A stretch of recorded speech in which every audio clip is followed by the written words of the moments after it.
Hello. Hello there. Hello there. We're back. We are back with Path of Exile. It feels like it's been a very long time since I played Path of Exile. It seems like it's been a long ass time. And that's probably because they've taken, what was it, an extra month to do this league? Plus we've had like really, well, I was going to say really good games drop in between, but we've had Resident Evil 4 drop, remake the other day, got a stream of that, go watch it. And The Last of Us, which, we streamed it twice. And both streams were failures. Apart from the first stream, I got some viewers, quite a lot. It was actually quite good for the first time ever, but since then, the channel's gone back to no viewers, but whatever. Whatever. We're doing this for fun. Not because it's a chore, not because it's a job, for fun. And while I'm here sitting in my room, doing naff all, playing games, might as well record them and see if someone might get some entertainment out of it. Who knows? Let me just check something. Just check us for something.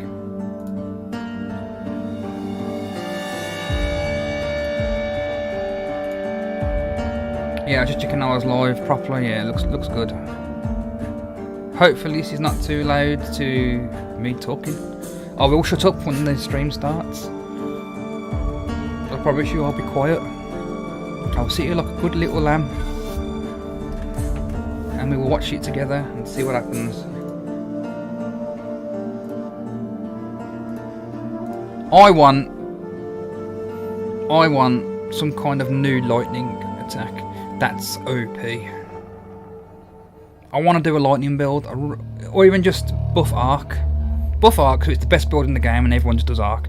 I love arc and I never get to play it because it's not the best. Doesn't do the most enough damage. And you know, you look at all the streamers, Zizaran, Gazzy, you know, them kind of people. Look at their builds, follow their builds. It's great and all, but there's like a niche. They're doing like the niche build, like Zizaran for argument's sake. It does all the hardcore stuff, so it doesn't really. The builds are great, but they're not. You know, if you don't care about dying so much because you're just running normal league, not hardcore, they're not normally good for that. You can probably push and do better with something else, but it's all about figuring it out at the start, isn't it? It's like last league, I started off with, I can't remember the name of it. I can't remember the name of the skill. I threw green shit. I was throwing green shit everywhere. And it fell off, got to maps and it fell off pretty quickly. Unless you like invested a ton of currency into it. Nah, sod that, mate. Then I found a build by a guy called Captain Lance. Go look at his builds, sometimes they're quite good. I followed a Nexus Storm Blast, I think it was called, something like that. Basically it was raining nuclear purple bombs from the sky. Oh, it was great. I ran that till I finished playing the league. I killed Raven with it, I killed Sirius with it, I killed Uber Owl with it. And then I was just farming tier 16 maps to try and get Mage Blood cards, but I've never had one drop.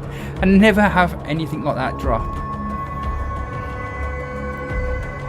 I mean, if a Mage Blood card did drop, I'll probably just sell it and buy some awesome gear off the trade. But I'm gonna say as well, I'm hoping where I am, top left-hand corner, is a good place to plonk myself. We'll see what happens when the stream starts. It should be any moment now, and then I'll move it accordingly. Yeah. Now it's almost here, a minute and a half to go. Did you watch the Streets of Rage 4 stream I just did? I love that game, but I think I'm just so tired. I just wasn't concentrating on it properly. It did okay though. But stage 9, man, that music is beautiful, beautiful. If you've never heard it, go on to YouTube. Well, go on YouTube. You're on YouTube watching this, hopefully.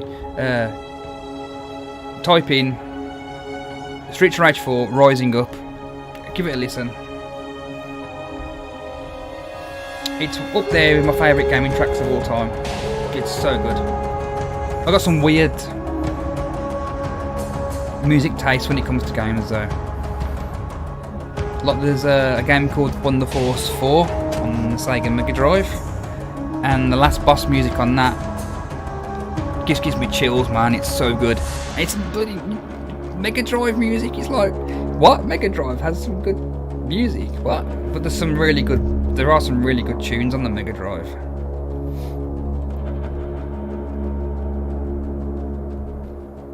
Alright, we're almost there.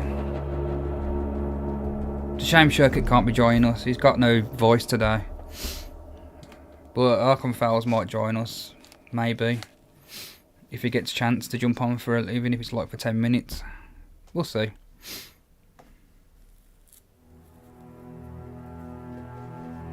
We shall see.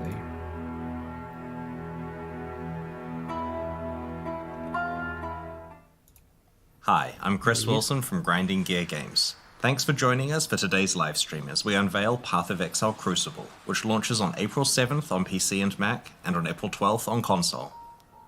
Twitch drops are enabled on today's livestream, so make sure you follow the instructions below in order to claim your Sphinx wings. This crap. Speaking of live streams, this is our last dedicated Path of Exile 1 announcement stream for around 6 months.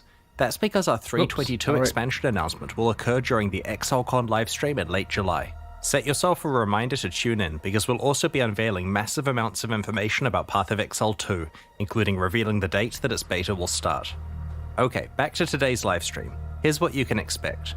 We'll start with the trailer for Crucible, followed by a deep dive on the League itself. Then we'll cover this expansion's endgame improvements, including the introduction of Atlas gateways and revamps to both Breach and Abyss leagues. We'll discuss changes to Path of Exile's balance metagame, including changes to the passive skill tree, its masteries, an overhaul of the Saboteur and Pathfinder Ascendancy classes, 9 powerful new Val skills, and some of the new unique items you can build around. After that, we'll cover improvements to the Ruthless game mode and the League launch boss kill event, before diving into the new Supporter Pack series. The livestream will then conclude with a Q&A session between Ziggy D and me, where we'll answer questions from Twitch chat. After the livestream, we'll drop the full patch notes. Let's get started with the trailer for Path of Exile Crucible.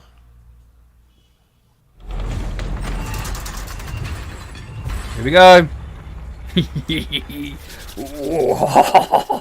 Hail, one of many. Eons ago, my kind walked the molten surface of this world. Now, we seek a champion.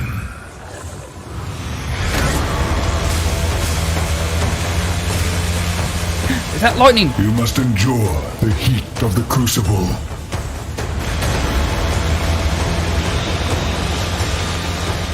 To forge weapons unlike any Raycast has ever seen. Okay, this is looking pretty sweet. First look. Okay. Take up the power of the Titans and bring obliteration.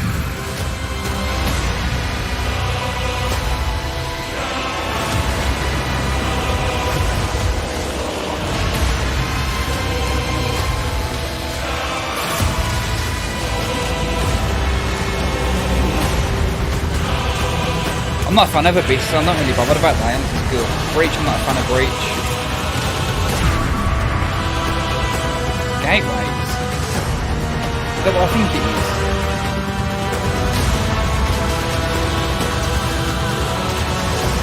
Okay.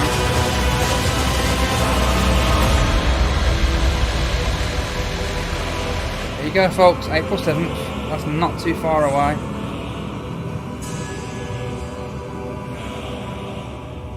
I hope I'm not away for work on then. That'd suck.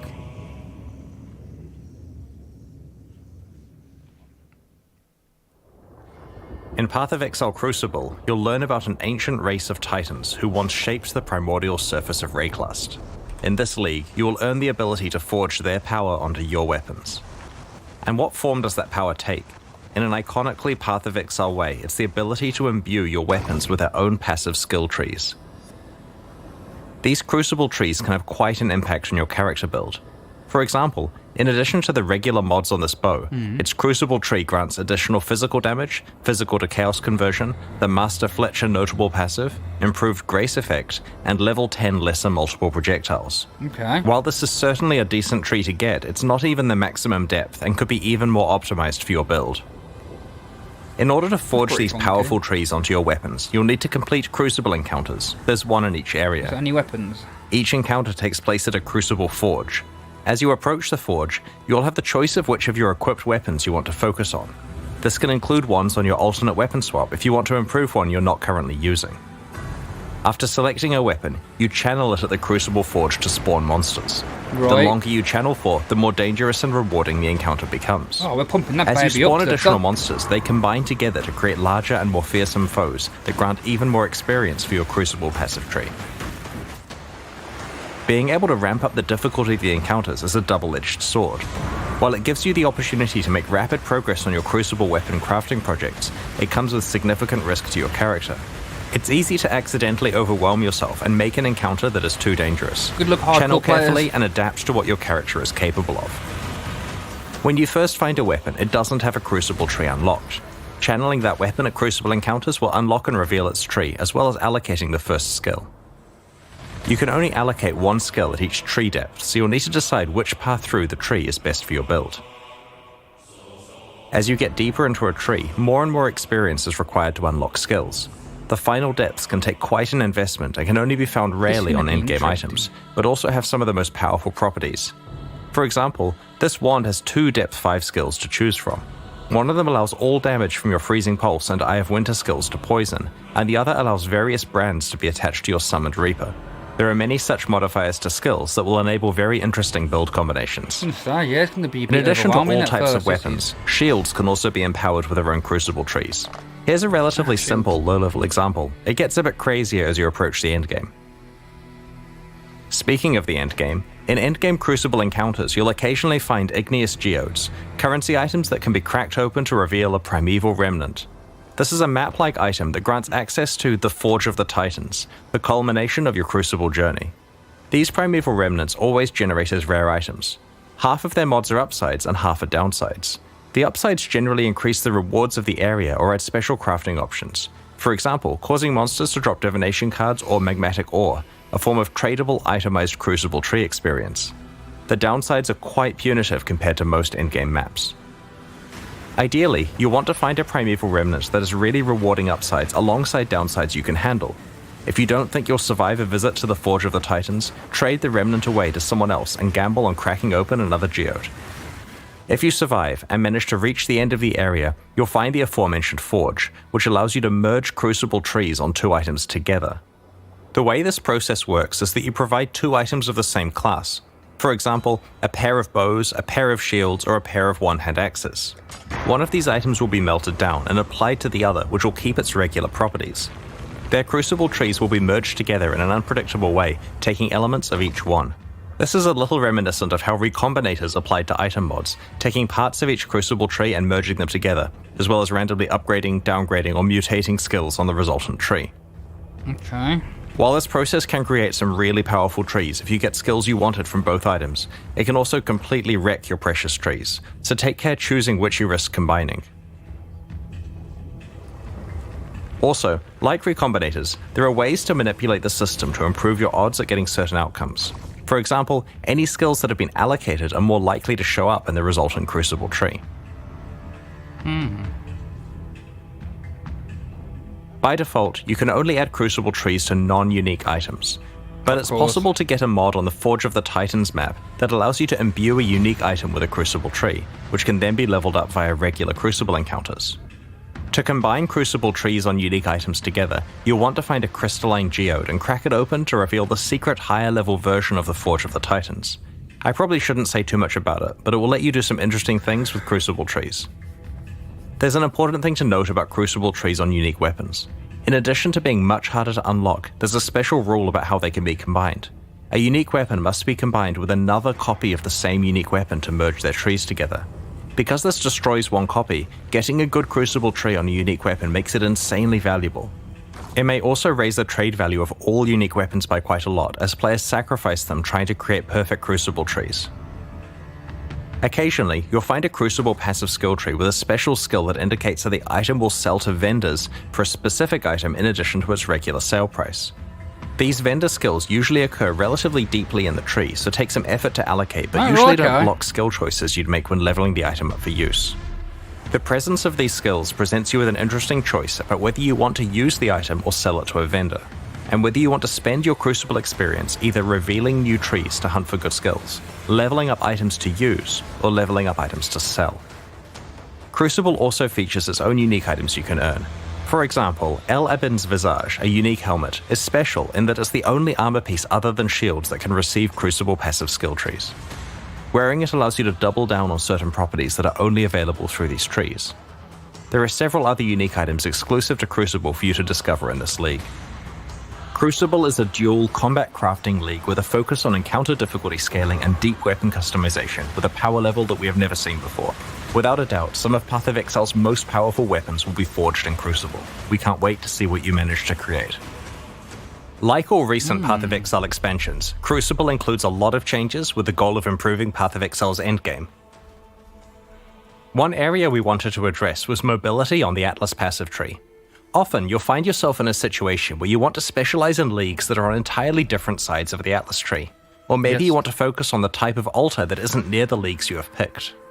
To solve this, Path of Exile Crucible introduces Atlas Gateways. These are nodes that you can allocate on the Atlas tree that allow instant travel between two locations. There are 3 pairs of gateways, each allowing travel from the left side of the tree to the right side, or vice versa. Each end of the gateway consumes 1 Atlas skill point to allocate, but will potentially save you large amounts of travel points. Yes. I like that. In this expansion, we're targeting a couple of endgame leagues that have fallen behind other leagues on the Atlas tree. Really. Let's start with Breach. Go on, in the live version of Path of Exile, there are 5 tiers of Breachstone. In Path of Exile Crucible, we're raising the area levels of Breachstones to a much higher baseline level. 81 for elemental ones, 82 for physical, and 83 for chaos. Now that the regular Breachstones are much higher level, we have retired charged, enriched, and pure Breachstones. They will be converted to regular ones. We have also changed how flawless Breachstones are acquired. Previously, you could only get them from Maven invitations, but we prefer access to the hardest Breach content to actually come from playing Breach. Now there are 2 ways to get flawless Breachstones, through blessings, which are now rarer as a result, and through a skill on the Atlas tree. Okay. We've also improved the pacing of Breach encounters. Previously, Breaches felt pretty good early on, but quickly tapered off in density to the point where you wanted to abandon the Breach because it just felt like not enough monsters were spawning. Our changes now keep Breaches feeling dense throughout, leaning more on the side of it feeling overwhelming towards the end of the Breach. We have also reduced the duration of Breaches so there is constant monster pressure and you can get on with your mapping sooner. There are a whole bunch of other Breach changes that you can read about in the patch notes, such as changes to the Betrayal Research Safehouse, Breach Scarabs, Breach Stones from Kirik missions, the Breach Harvest crafting option, the Fragment Stash tab, Divination cards, Breach unique items, Atlas passives, and so on. We're also revamping Abyss in a similar way. Abyssal Depths now always contain an Abyssal Lich. Previously, the prevailing gameplay was to check the loading screen art of an Abyssal Depths to see if it contained a Lich, and bail out if it didn't. Now, the Depths always contain a Lich, removing the need for this step. Good. While the rate of encountering Abyssal Liches is unchanged, Abyssal Depths are rarer than before. However, Abysses now have a chance to spawn a Stygian Spire in place of their reward chest, which will drop all of the jewels and other items you'd normally receive, as well as a Stygian Vice. In addition, you're guaranteed to always get a 4-hole Abyss alongside your Abyssal Depths.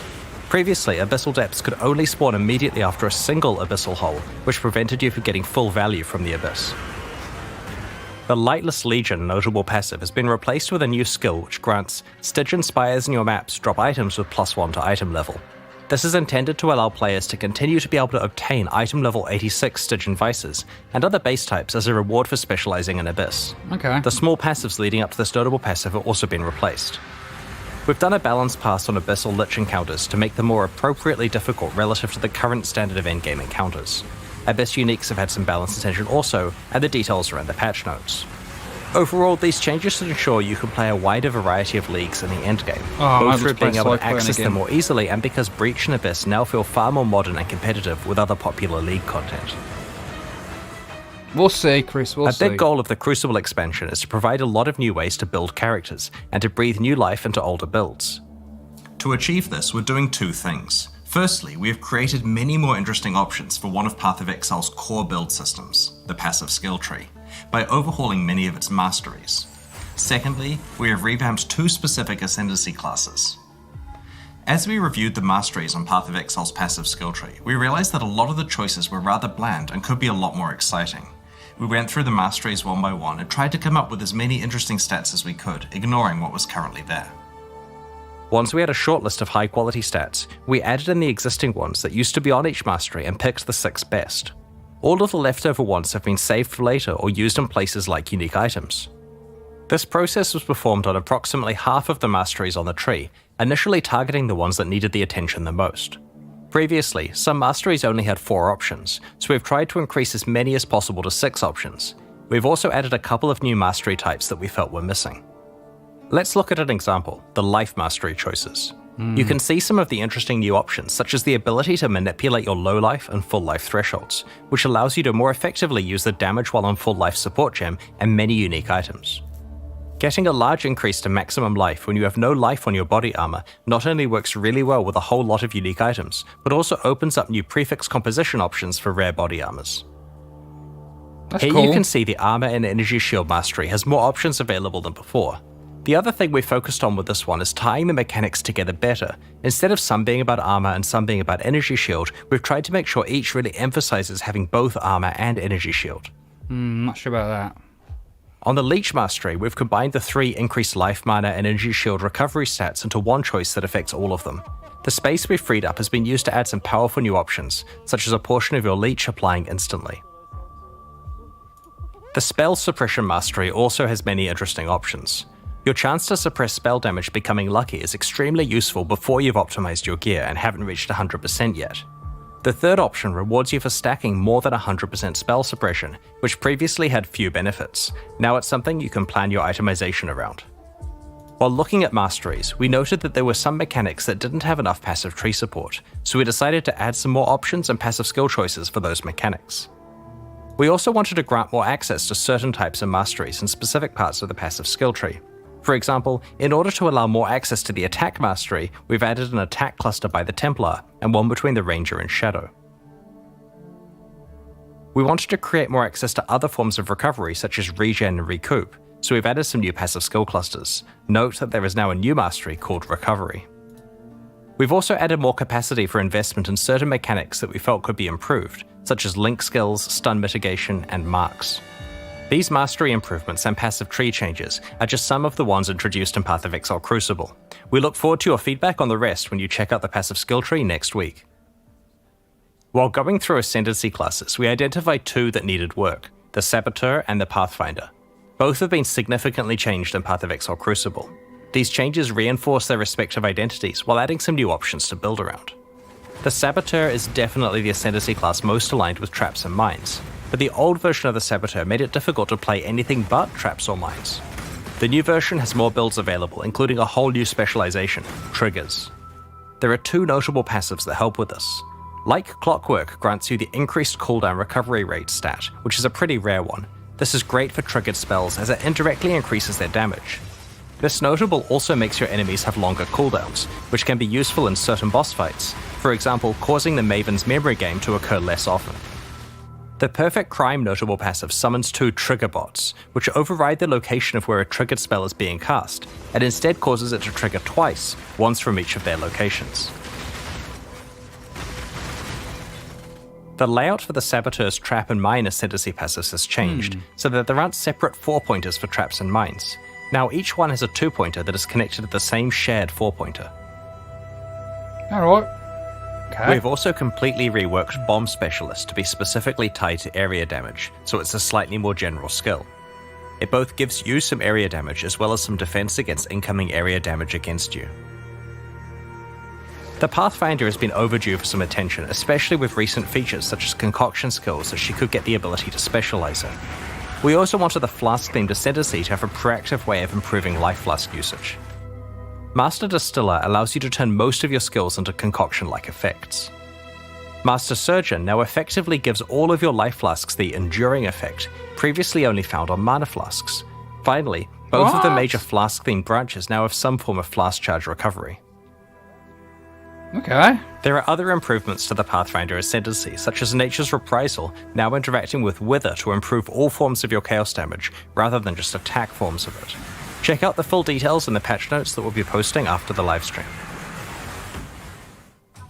Path of Exile Crucible introduces 9 new Val skills. Jeez, man. Last 9. expansion, there was an emphasis on melee Val skills. In Crucible, we're making sure that many other types of builds get new skills to build around.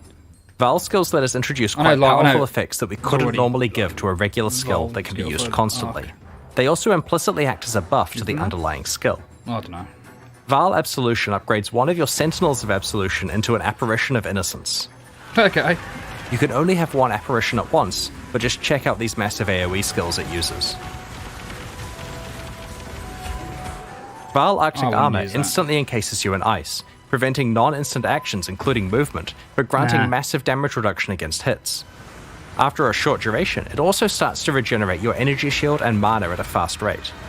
Both the damage reduction and regeneration last for a few seconds, or until you have been hit 3 times. It cannot be manually cancelled. Because the skill is instant, it's a great emergency button against dangerous boss slams. It also makes you count as being frozen, despite Arctic Armor normally making you freeze immune. Having another way to self-freeze may be of interest to a few mad scientist build creators in the community. Maybe for hardcore players. Val Lightning Arrow fires a barrage of piercing projectiles that cause lightning to strike nearby targets whenever they hit an enemy. After a short amount of time, or when they collide with terrain, their arrows randomly change direction and continue flying. This occurs a number of times before the arrows expire. Each arrow can hit the same target once per redirect. Because the arrows travel for a set time before redirecting, rather than a set distance, projectile speed modifiers affect the distance traveled. High projectile speed lets you clear out huge areas with them, while reducing your projectile speed increases the chance of hitting the same target multiple times. With very low projectile speed, the skill can hit a single target 20 plus times. Val Reap conjures a ring of scythes that deal damage to all enemies in a circular area. The scythes leave behind a pool of blood that deals heavy physical damage over time to enemies standing in it, and for a short duration after they leave it. Val Reap instantly grants a large number of the blood charges used by normal Reap on use, as well as temporarily higher maximum blood charge capacity, substantially powering up the regular version of the skill. Path of Exile Crucible introduces 5 other Val skills we'll reveal over the next week. Val Animate Weapon, reveal them Val now, Domination, Chris, what? Val Ice Shot, Val Rejuvenation Totem, and Val Firestorm. Oh well. This expansion also introduces more than 10 new unique items. There are 3 in particular I'd like to show you today. Blood Price is a unique helmet that has a new effect, reserving enemy maximum life. This does exactly what it implies, causing nearby enemies to start at 92% maximum life. While this increases your clear speed against all enemies, it's especially useful against bosses. The helmet's drawback is that it reduces your maximum life, but provides decent life regeneration and block and stun recovery to counteract this. Tainted Pact is an amulet that causes chaos damage over time to heal you while you're leeching life. While the amulet provides a decent amount of life leech itself, it'll certainly require a few tricks to unlock its full potential. Widow Hail is a unique bow that is different from any other bow in Path of Exile. As a weapon, it does basically no base damage and doesn't grant any stats of its own, but it does dramatically increase the power of mods provided by your quiver. Needless to say, this could produce some pretty ridiculous outcomes with good rare or unique quivers. Okay. We'll reveal some of the other new uniques over the coming lightning build I just saw. Ruthless is a game mode that we released alongside the Sanctum expansion late last year. It's designed around extreme item scarcity and is challenging because you're constantly behind the item power curve. So far it has found a very passionate audience of players who love how rewarding item drops feel in such an austere environment. We have some small improvements to Ruthless and Path of Exile Crucible. Firstly, Eternal Orbs are back in Ruthless. These are an extremely powerful currency item that allows you to imprint an item and restore it if you're unhappy with the result of crafting. We disabled these game-wide 7 years ago because they were far too powerful when combined with all of the different crafting options Path of Exile offered at the time. Ruthless does not have the base game's crafting feature set, so we have enabled Eternal Orbs to drop in Ruthless, albeit extremely rarely. Ruthless now has its own set of challenges to complete. Like the ones in early Path of Exile, there were a total of 8, and they're very difficult. Like we've done in the past, we're hosting a boss kill event at the start of the Crucible Challenge League. It'll be held in Ruthless Hardcore Solo Self-Found, and will require you to kill both the Uber-Searing Exarch and the Uber-Eater of Worlds, making it by far the hardest event we have ever run. The first place winner will get to work with our design team to add a new unique item to Path of Exile. They'll also receive a transferable Ultra VIP ticket to ExileCon in July. If they aren't able to attend or already have a ticket, then they are allowed to sell this one as they see fit. Second and third place finishers will receive a transferable VIP ticket to ExileCon that can also be sold at their discretion. If you'd like to enter the event, just create a character in Ruthless Hardcore Solo Self-Found on launch day. Best of luck to everyone. On the weekend of July 29 to 30 New Zealand time, which is July 28 to 29 for much of the rest of the world, we're going to be hosting ExileCon 2023 in Auckland, New Zealand. While tickets to the in-person event are very hard to get, we'll be streaming the entire event for free. At ExileCon, we'll reveal our latest updates on Path of Exile 2, Path of Exile Mobile, and the next Path of Exile 1 expansion. Make a note in your calendar, tell your friends, and don't miss it. The second day of the Path of Exile livestream culminates in a competitive race event between some of Path of Exile's best players. In order to select the 4 competitors, we're going to run qualifier events during the months of April and May. The winner of each event will receive a VIP ExileCon ticket, return flights to Auckland and accommodation, and will compete in the race event live on stage. All 4 qualifiers in the final event will be run on the 3.21 version of Path of Exile, which has received a fair amount of early game balance work that will change the racing meta quite a lot. You'll be able to read more in the patch notes. Once 3.21 releases next week, you'll be able to solve the new meta, practice hard, compete in the qualifier events, and hopefully win your place on stage in July. Alongside Path of Exile Crucible, we're introducing a few new types of microtransactions. An example I wanted to describe today is that of mannequins. Money. These are hideout decorations that you can place to show off sets of microtransactions you have assembled. You can equip them with your spare micros and pose them in various ways. It's also possible to swap your entire outfit with a mannequins one, which lets you easily store micro sets to be retrieved later. That's good. That's good. Other new microtransactions coming up include wrapping paper, which lets you gift wrap items to hand to other players, or even drop in town for random people to pick up. Are you fucking shitting me? Today we're launching 2 new series of supporter packs, the Lithomancer and Enchanter packs. Each tier contains the pack's full face value and points, alongside several exclusive microtransactions. These packs are only available for the duration of the Crucible League, and will leave the store forever when it ends. As always, the microtransactions in these packs are purely cosmetic and do not affect your character's power or progression in any way. The Lithomancer series of supporter packs contains 6 exclusive microtransactions. Nah. The Tunnel Bear isn't just adorable, he will also take the place of the Crawler in Delves, lighting your surroundings and laying down cables. Cool. Apparently, this is what happens when your bear gets into a kilo of sulfite. Might explain what happened to Nico. The Ring of the Demon Slayer attempts to exorcise rare and unique demons when you hit them. The souls of defeated demons are banished to the depths below. Nah, I don't want that. I want the bear. The ancient stone of the Lithomancer's armor set crumbles when you take damage, revealing the crimson core inside. The stone reforms if you haven't taken damage recently. Reminds me of House of the Dead. Boss. The first boss in House of the Dead. A sip from the ancestral granite flask causes a Karui ancestor to appear and surround you in protective wards. The ancestral portal encases you in molten armor when you travel through it. Talamoana, warrior. The summoned Karui ancestor rallies you to battle and honestly seems to have an unhealthy obsession with combat. Go forth and conquer. That's cool. Ever want to practice running away from volatiles? The gunpowder foot attachment straps explosives to your legs, dispersing lit gunpowder behind you. Be careful, you can only outrun it for so long before it catches up. The Enchanter Pack series also has 6 exclusive microtransactions. The Parrot of Exile pet parrots your exile. We'll just let it speak for itself. It would be wrong to do that here. Wrong. I like that. More mana. I like that. Drinking from the bottled storm Jade Flask encases you in a surging tornado, churning up the ground in your wake. That would just be annoying. If you stand perfectly still while wearing the enchanted armor set, it will attract butterflies to flutter around you. Be careful not to disturb them. Of Exile, unless you're trading. Sick of high-fiving giant purple appendages? The Ritualist's Breach Ring visually transforms breaches you find into occult summoning circles. I like that, it's better, that's nice.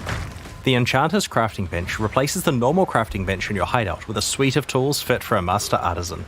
The various crafting stations burst into life as you use them. If you've ever wanted to remind your character who's really in charge, the Puppeteer's back attachment has you covered. It truly is the sinister presence pulling the strings. It's nice. These new cool, packs are available right now at pathofexile.com/purchase. I want the Purchases bear. like these directly fund the ongoing development of Path of Exile 1 and 2.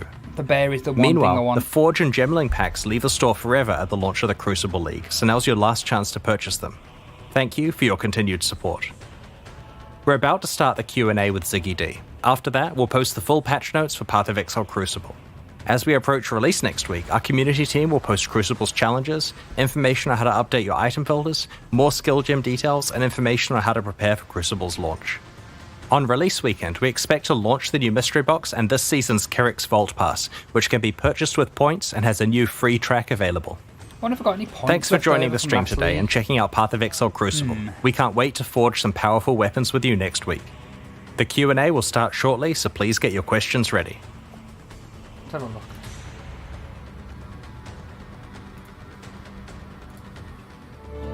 Might be logged in. Log in with Steam, baby.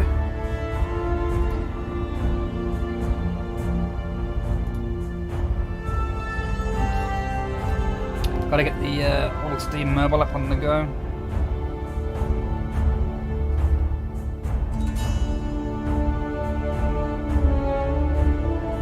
God, I think I might go to bed once this is over. I'm so tired.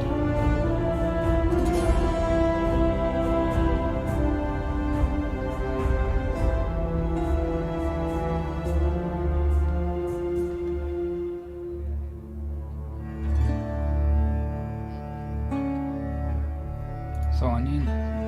Allow. There we go. Shop. Oh, I've got 385, that's it. I must have used them on something.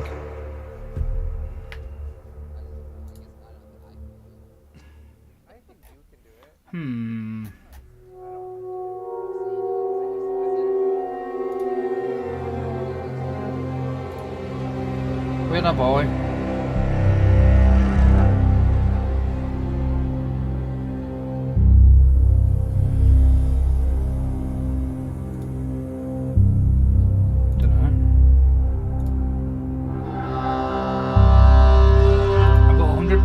For some reason, 50 point pack,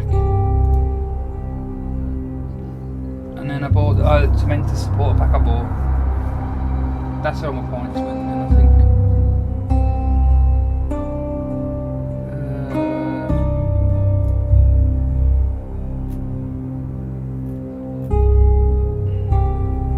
So it's 300 points for the bear.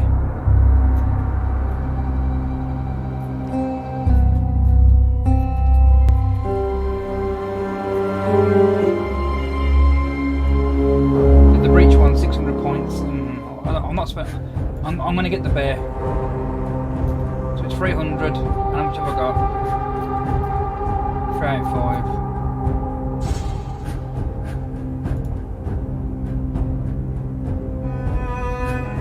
I know it's on mine about 300. No, you get free. It's $30 US.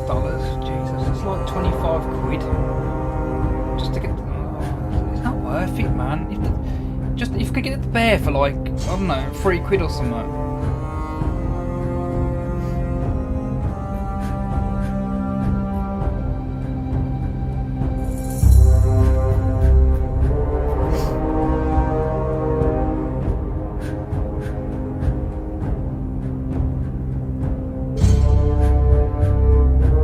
What's this Twitch thing saying? I don't know what it's all about. I have to refresh it.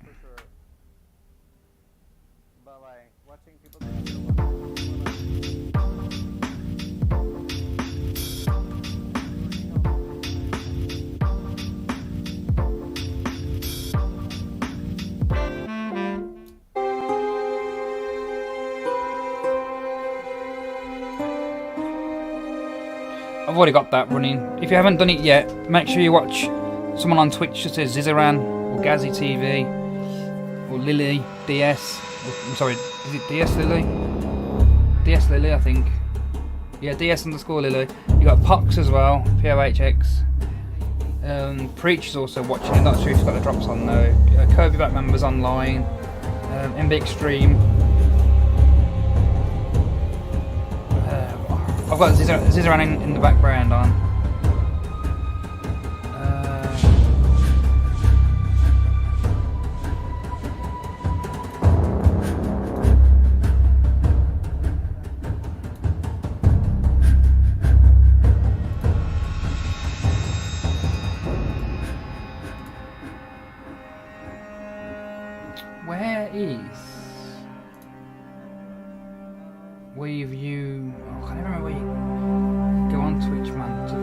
how far along you are.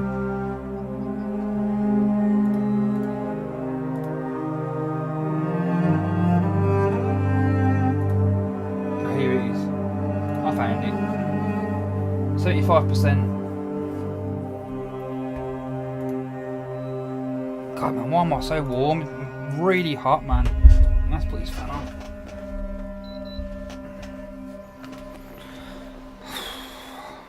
I'm so glad my computer's not dead though, and I'm just. It sucks that my hard drive's dead. I've got some stuff on there backed up. I can't remember exactly what, but I know there's a lot on there. I really could do with getting the data off it, but I can't. It's dead. But it is what it is. Also, my external hard drive was dead. Dead. 6 terabytes dead. All it was the contact on the back. Blew that out with a can of air dust spray. And came back to life. Oh yeah, I left the hard drive at work. There's no point in bringing it home yet. I'll see if I can get it working at work when I get time. But I think it's done for. Which sucks. I took the PCB off it earlier. It looks like there's some burnage on the contacts. So I'm guessing it's fried. And I'm not sure how to fix it, and I really don't want to pay an absolute arm and a leg to get it fixed.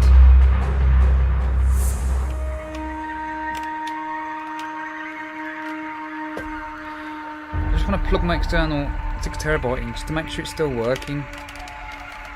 It's so weird how it was just dead at work earlier.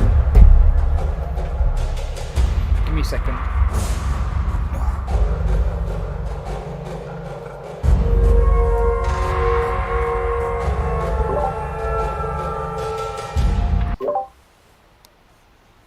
Here they are.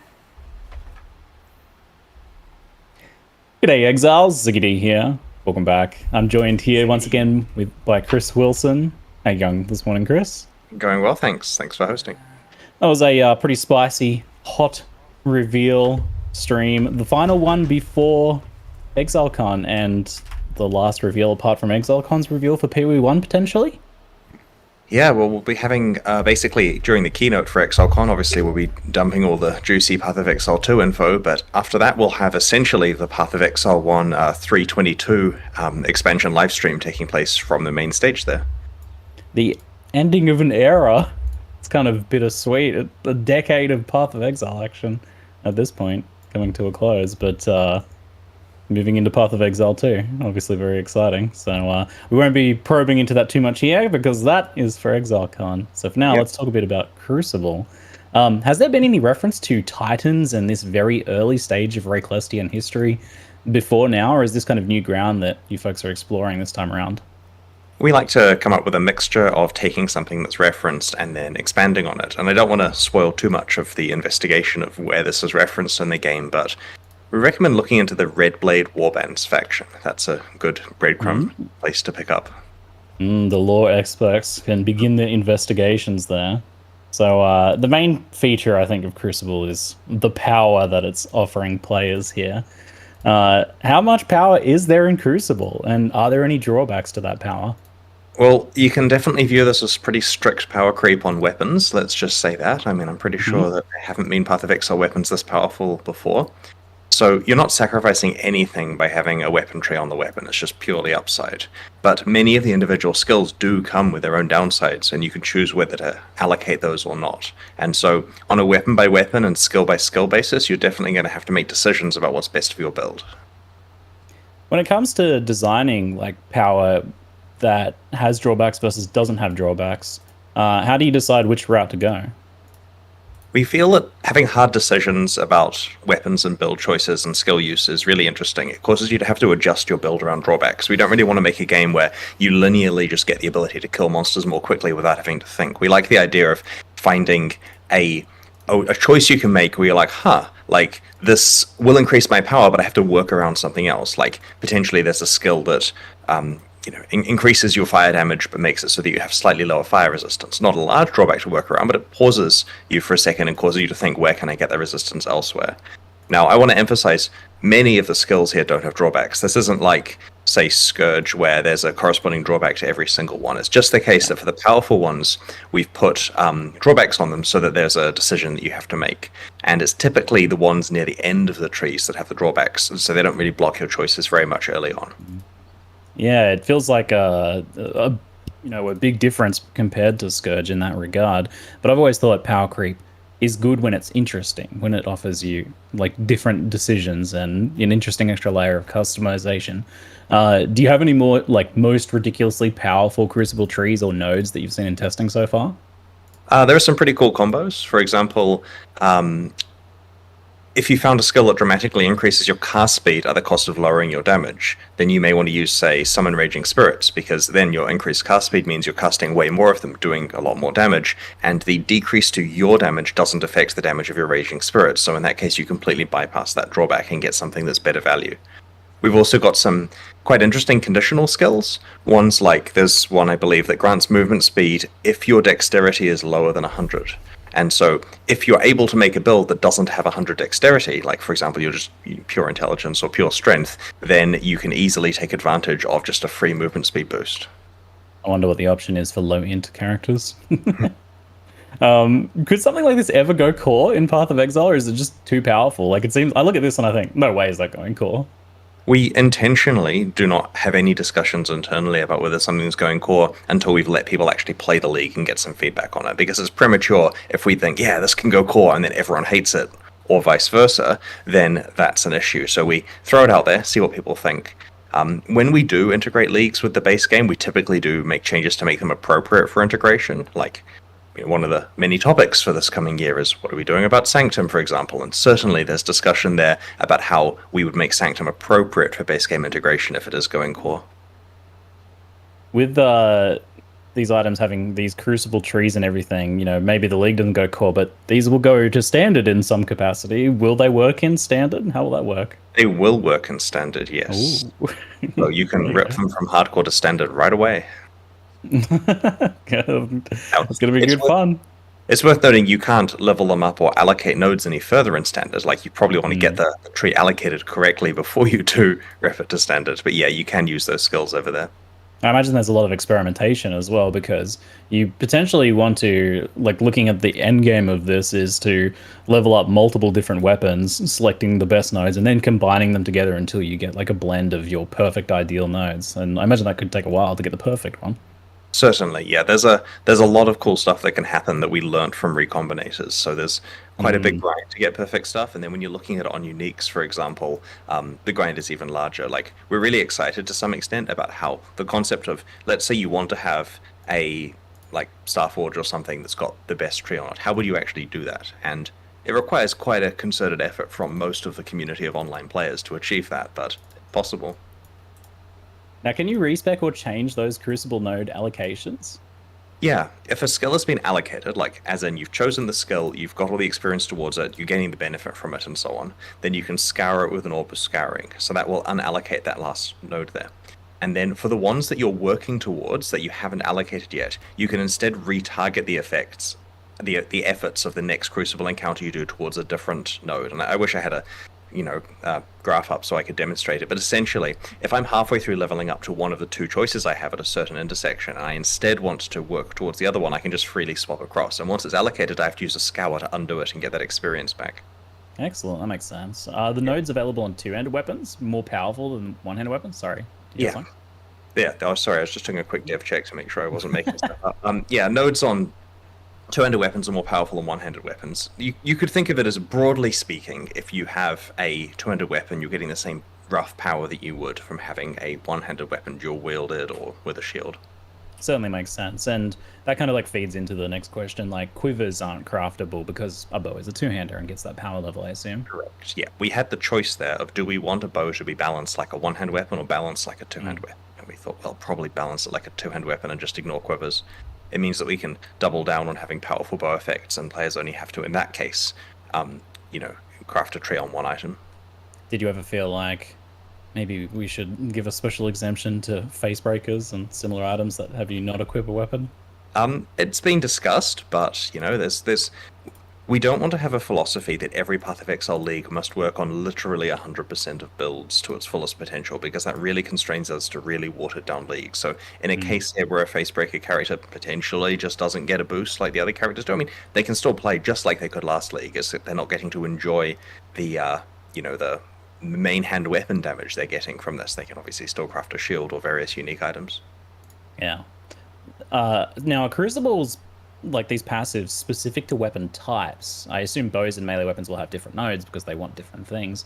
But what about like swords compared to axes, or minion ones compared to non-minion ones? Yeah, so essentially weapon types do have mod restrictions. So the examples you give are reasonable. The bows and melee weapons have different ones. Minion ones, caster ones, bows all have their own special passives. I believe in Path of Exile there isn't a lot of direct difference between swords and axes that would cause there to be many skill differences here, so those ones are very similar, but we have tried to make sure it's all sensible. You're not going to get stuff on a weapon that's irrelevant to that weapon. Great. Will that unique Crucible helmet, the Elabin's Visage, just have a mixture of everything, or how does that work? That one gets shield ones. Oh, okay. So shield probably, I assume, then has a more defensive-oriented... Yeah, I believe that it gets shield ones, but it can't give you, like, static local block and various other bits and pieces that wouldn't work very well. Now, on unique items, once you add a Crucible tree to a unique item in the Primeval Remnant map, can you progress the tree and unlock nodes in regular Crucible content encounter, or do you have to keep doing the maps?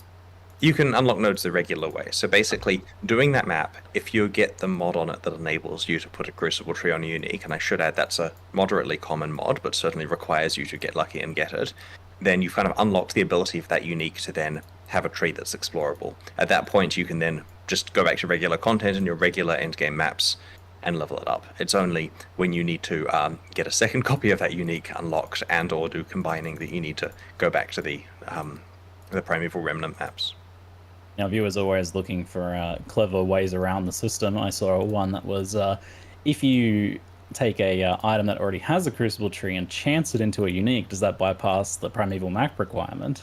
Or are you locked from doing that? It does. Oh, okay, there you go. Chance orbs going up. Any solution here that involves more gambling from the players is happy with us. Okay. Now, we have some chat questions on these topics as well. So, Crucible interaction with mirrored and corrupted items. Can you do anything with those, or are they locked out? Okay, so there's some fun stuff you can do in the higher tier version of the endgame map, the one that's really hard to get. And an example here, and we don't want to spoil too much, but an example, I believe, is that there is a mod which enables you to use... Is it a mod or a base property? A mod on the map item. Right, a mod on the map item that enables you to interact with corrupted items, for example. And so there are exceptions that you can bypass. I still believe you cannot do anything with mirrored items, right? No, but if you mirror an item, that copies the tree. Yeah, so mirroring an item does copy the tree, but once you've got the item mirrored, it's unmodifiable. Okay, will you, this is a question I think for Ruthless, will you be able to imprint Crucible trees? Yes, I don't see why not. Alright, cool. Will Dancing Dervish benefit from the passive tree while the item is disabled? This is kind of feeds into questions like about energy blades and things like that as well, where you've got weird contextual changes in how a weapon is used and classified. We certainly had bugs related to putting energy blades in the Crucible. That was a fun time. Yeah, Always. Always. Energy blades doesn't work. I'm not sure about it. Yeah. We'll have to look into it. I mean, I'm certain the QA team have gone through everything and fixed it all, but that wasn't percolated up to me. But we'll make sure the sensible outcome applies. Talking now about trade a bit, how will trading items with Crucible trees work? Will you be able to search for nodes on the trade site? We are trying to get that functionality, but it's worth noting the way that this works is the trade site is put together by one of our staff members who's very busy, and he only gets the copy of the league to go and do the trade site stuff like yesterday kind of situation. So he has a week to get Crucible support working, and so we're working on it. It's difficult in this case. We normally can easily within a week sort out any itemization stuff that came from a league, and in this case it's quite complicated, as you can imagine. So we have no promises there, but yeah, of course we wanted to work on the trade site. And it's worth noting we do have an API, so if the public want to take the API and implement it better than us or faster than us, they're welcome to do so. But in the meantime, yeah, we'll try to get it up, and we want it so that people can easily identify certain nodes and trade for the items and My expectation is that it will probably be straightforward to find items with a specific node, but doing complicated searches involving combinations of nodes and other stuff will certainly not be possible initially. And so I think that the worst case scenario is players are going to be able to find a bunch of items with a node that they're looking for and then manually examine them to work out which one they actually want to trade for. And that's not a terrible compromise. In fact, it's personally how I prefer it to work, so the trade is a bit sticky.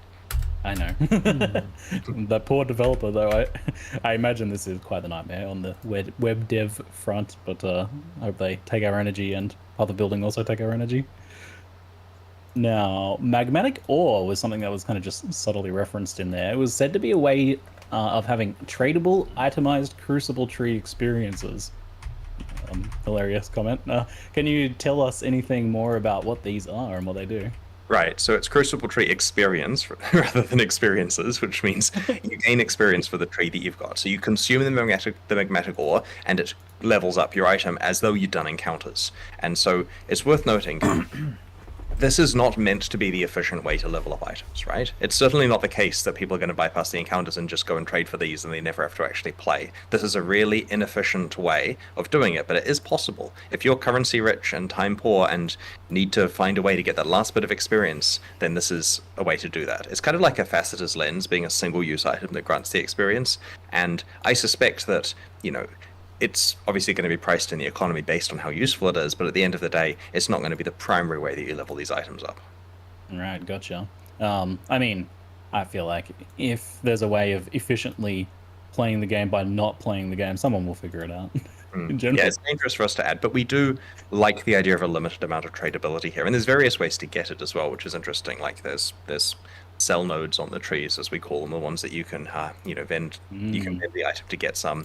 There's mods on the endgame maps, and it helps a bit because when we were designing the endgame map, we didn't want the individual monsters you're fighting there to work towards leveling up a Crucible item when you're already expected to bring multiple Crucible items in with you in order to combine the trees together. Right. Those nodes that allow you to vendor items for different rewards, it's a clever solution to the problem of why engage with the mechanic if you don't have an item that you actively want to forge right now. So how often do you find these nodes, and are they always substantial rewards, or are they some smaller ones as well, like a few Alks or a Chaos Orb? It's worth noting, we believe that people always will have items they want to forge, and the goal of these vendor nodes is to tempt them away from that. Like, at any stage, you could be working towards making the best item on the realm, but instead, oh, there's a Divine Orb if I just sink in a bunch of encounters into getting that. And so it's a job well done of these nodes if you are sitting there getting, currency rather than actually making the most broken items.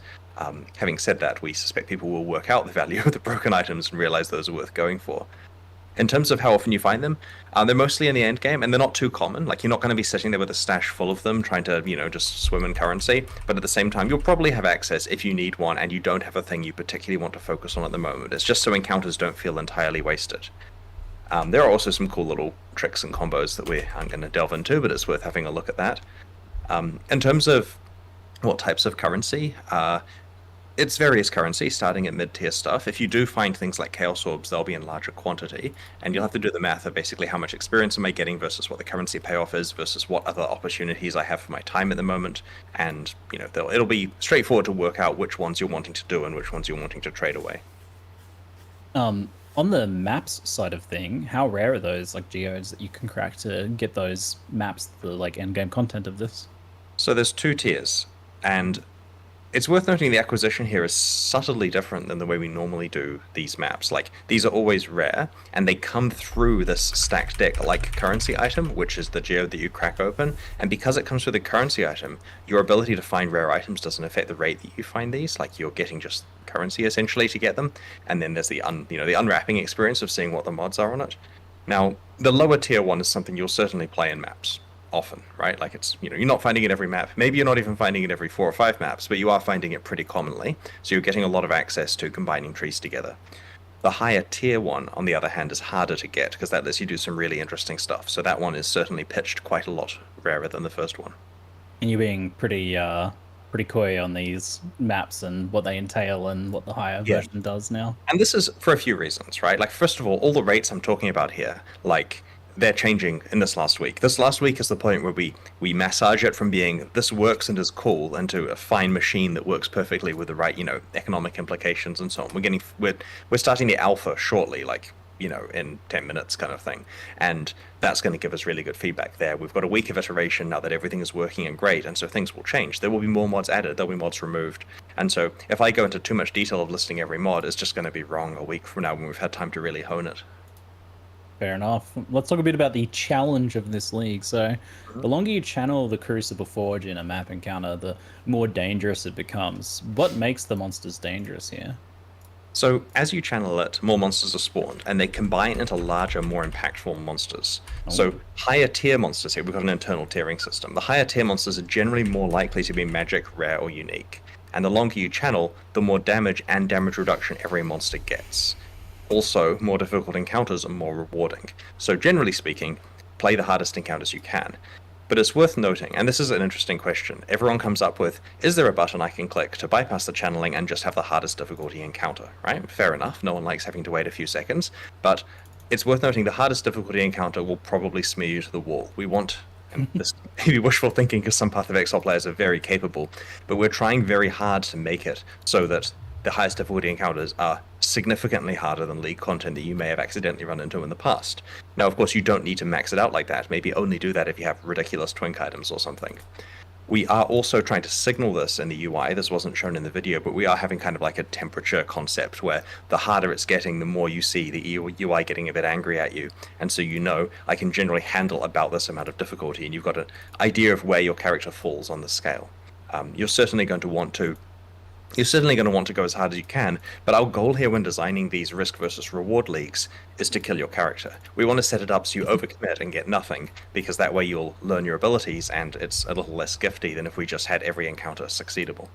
It's like Metamorph all over again with players putting sticks in their own front tires and being like, oh no, why have I crashed? Oh. Cool. Yes. On that note then, what happens if you fail a Crucible encounter? Is there some risk-reward aspect here, just outside of dying? You only get the Crucible tree experience if you complete the encounter, but your item is not at risk. We weren't moderately safe with that. So essentially, if you make an encounter that's too hard, you might lose experience on your main character, or lose your hardcore character or something if you die, but realistically, the only thing you're practically missing out on is finishing the encounter to get the experience. Now, I noticed on the Primeval Remnant map teaser, there was a mod, players cannot suppress spell damage. I know the intention is to make these maps very challenging, but how do you approach making monsters harder versus disabling aspects of builds or hampering the player when it comes to designing difficulty? So the mods on the maps are meant to be very dangerous. Like, we picked mods here that are like Expedition Remnants almost. Like, we want something that's very challenging. But you get fewer of them than on a regular map because half of them are upsides. So 6 modded map here has 3 upsides, 3 downsides. And the downside ones, some of them will raise the difficulty of the monsters, usually by a bunch, and some of them will hamper your build's defenses or potentially make your build not work in the map. But it's worth noting that stuff like spell suppression is more of a hampering your defenses than saying you can't kill monsters. So certainly going into a no spell suppression map when you rely on it takes away one of your defensive attributes, like be careful about that, but it's not necessarily completely breaking it for you. You're going to have to make decisions about which to play. And we strongly prefer that way of designing it. If we have to make it so that every map is playable on every character without really imposing any difficulty, then it just becomes a bit of mush. And so, in this case, you will occasionally open a geode, look forward to doing the map, and realize it's better for your friend to do it, and maybe you'll trade with one that you can do. And if you're playing in SSF and don't have the ability to trade, then you just have to make decisions about whether you run it or don't run it as the other option, or run it carefully, or make another character and play that character in that map to get value from it, and so on and so on. Alright. I always have to ask, party play, how does it work in Crucible? So it fully works in a party, everyone gets experience. Ooh. Basically, you must channel an item at the encounter at least a little bit to be rewarded for it. So there's the molten circle, as you've seen, and basically the players step inside and you choose an item and channel it. And all the channeling makes the encounter harder and more rewarding and so on. And as long as you've contributed at least a second of channeling or whatever, you're going to be taking part in it. Once anyone who is channeled steps outside of the molten ring, a countdown starts which will trigger the encounter. And it's worth noting that throughout maps, that means you can fully engage with these without any problem or loss. Like, sure, maybe, you know, some annoying party member will make the encounter way too hard for everyone, but they have the ability to do that elsewhere in the game too. In endgame maps, each map only allows the map owner to use its crafting benches. So 1 geode equals 1 map equals 1 craft. You can bring your friends, they can get stuff from it, but they can't use that craft unless they contributed the map. Some more questions from chat. How does item level and map tier affect Crucible? Can I quarry farm item level 86 weapons, they ask? Alright. The low-level areas have way less Crucible experience. So low-level areas give quite a lot less Crucible experience. There's an exponential curve on that to encourage you.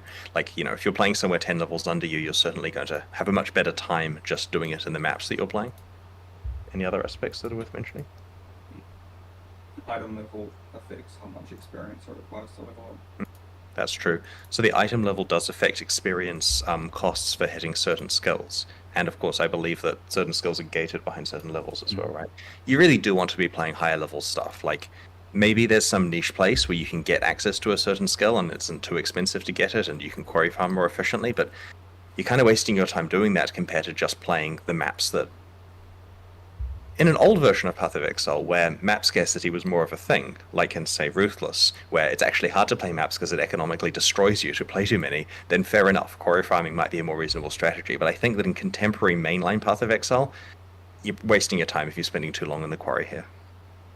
Now, the mobs that you spawn with the channeling of the Crucible, are these different to normal mobs, or are they enhanced versions of regular mobs? And either way, are they something that you can turn into a Spectre, for example? Summoner players would like to know. There's a few questions there. So they are actually themed around the properties of the item, which is interesting. Like, there's a light relation between what you've got on the item you're channeling. There's some subtlety here, but they are special. And in general, for these leagues, we try to draw monsters from the pool that are in the area, or at least, you know, the models of those monsters, just for memory reasons and so on. Is there anything else that's special about these monsters here, aside from the fact that they're quite a lot harder if you make the encounter hard? Yeah, they have new skills. And they are... Yeah, so all Spectrable, all have new skills. There is essentially a separate set of Crucible monsters. None of that is what I expected. I actually personally underestimated how important new monsters are for league design. Like, we've done a lot of these leagues, like 38 or 39, and if you sat me in a room alone without any other devs and got me to list what goes into a league, I'd forget new monsters. But a lot of people here realize it's critical to have it so the texture of the moment-to-moment combat with monsters does feel different than the rest of the game in a league, and so that's been quite interesting. As something that it honestly took me a lot of years of development of Path of Exile before I realized how important that was. You said the modifiers on the item affect what monsters spawn. That's such a, like, clever nuance. The tree modifiers, like okay, the tree that you're leveling up. You'll see what we mean. It's not a big deal. It's just cute. I mean, that's what I mean. Like, that's really cute. Like, it's a cute detail, a nuance that I wouldn't have expected. Neat. I know we're rushed to make these expansions in the cycle time we have, but we do get time to finesse the details. And interestingly, this cycle has been 17 weeks, so we've had a few extra weeks to get it right. And yeah, I mean, you know, I don't mean to prematurely curse anything, but we're actually looking at a pretty good place quality-wise. Like, the number of issues we have open in our tracker and the stress on the team is significantly lower than it has been at various points. Like, I think yesterday, when we're at the point where we would in the past have had 250 open issues, we're at like 87 by my count. And so, you know, I'm not seeing overtime being done outside of a little bit of preparation for the live stream the last few evenings. And so that's looking pretty good. I think that, like the Incursion launch, we're going to be hitting it with like a bit of time to spare and make sure everything's good. That's excellent to hear. And details like that, nuances like that as well. I think they really add to the like flavor of it. You know, this weapon that you've been working on for a while is going to feel different to craft than a different weapon in a subtle way that you might not even put your finger on. And that's quite cool. So let's move on to a League revamps topic now. So the Breach revamp, I feel, is actually a really clever way of dealing with the issue of like old content bloat, or of the game being too overwhelming for new players. Revamp older content, shift it up to a higher level where it's discovered later and less likely to overwhelm those newer players. Now, was this the intention here, or just a happy side effect? It's a happy side effect, but one that we definitely acknowledge. So the basic way that the Breach revamp happened was we started by saying, man, there are a lot of splinters in Breach, and it feels crap to click on every splinter, and they kind of are worthless because you're working towards a Breach Stone when you pick up a bunch of them, and that Breach Stone is going to be lower level than you are right now. Like, you're not going to care about that Breach Stone. You're going to want to upgrade it multiple times before you can run it.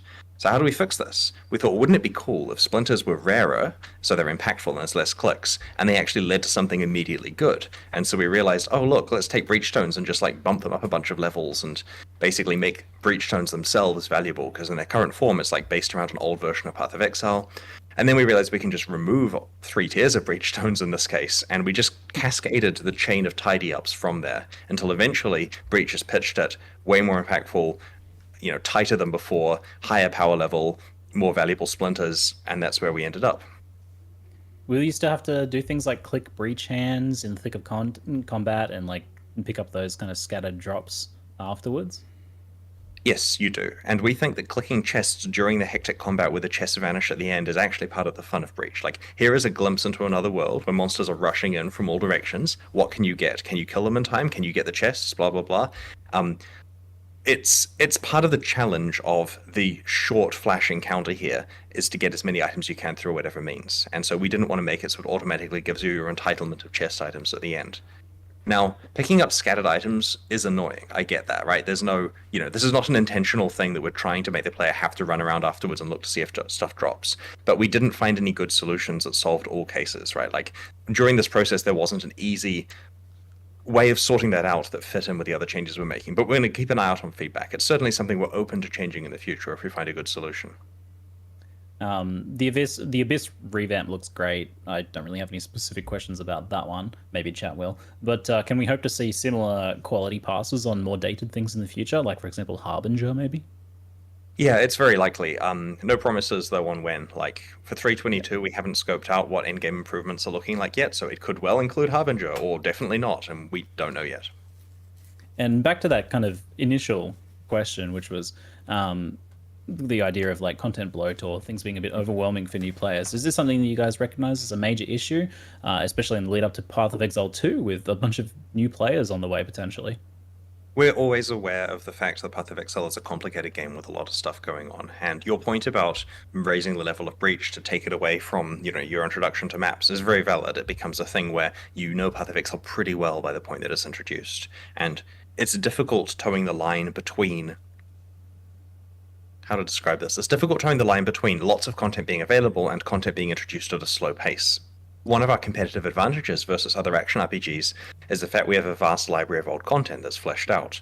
But on the other hand, that can be a problem because for new players, when they have to understand 20 complicated systems or 50 complicated systems, it's sometimes easier to play other games that require less learning. So we're trying to make sure that many of these do actually feel pretty optional and you get them, it's no problem for them to learn how Breach works several weeks into playing potentially. A bunch of people are also asking if there's any news on Ultimatum. We have mentioned in the past that we have a plan for Ultimatum. That plan is definitely still happening, but not part of 3.21. Fair enough. I'll just check every time until... Yeah. Maybe it'll be announced at ExileCon. Maybe. Okay. Is Ritual being looked at for improvement? It got hit pretty bad due to the removal of +1 monster level watchstones. Ritual's pants as well. It hasn't been discussed yet, but as I mentioned, we haven't worked out the next set of in-game improvements, so fair enough. It'll be on the list to look at. Is there any plans to change Blight Atlas Tree notables? Half of them are there to guarantee Blight events when there's already Sextants and Scarabs. We actually did a pretty deep look at Blight on the Atlas Tree a few months ago, and there were some inconsistencies we wanted to tidy up. Again, I can't promise that's in scope for 3.22, but yeah, it certainly is something that we probably need to evaluate. All right. Talking a bit about now masteries and ascendancies, as there's some pretty big announcements there.